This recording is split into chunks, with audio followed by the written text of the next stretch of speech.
Ang daming nagtatanong sa akin ito, Ma'am, kaya ba talaga ng 15,000 pesos para sa monthly ng kotse? Ang short answer ko sa tanong na tan, oo. Pero, hindi lang yan ang dapat mong gastusin. Hindi ako nandito para takutin ka. Gusto ko lang klaro tayo bago ka mag-decide. Setting the expectation lang. Kasi ang 15,000 pesos na monthly, hulog lang yan. Maraming factors na dapat pang i-consider. Let's say may kotse ka na, bukod sa hulog. May gas, pakitas, depende pa kung araw-araw ka bumabiyahe. May insurance mo sa yearly yan, hindi monthly pero ramdam.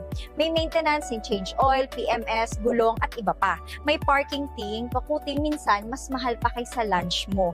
At hindi pa kasama dyan ang traffic stress, ha?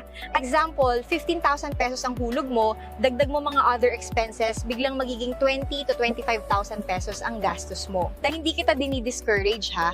Gusto ko lang magising ka sa katotohanan para hindi ka mapahamak sa future. Paano mo ba masasabi na ready ka na? Simple lang, after mo mag-compute at may matira pa sa sweldo mo, it means ready ka na.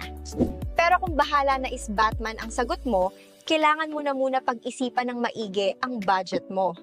And I hope may natutunan ka sa video natin today. Basta lagi mong tandaan, mas masarap matulog pag afford ng budget. Please don't forget to follow Carfee. Always remember, drive safely. See you sa next video!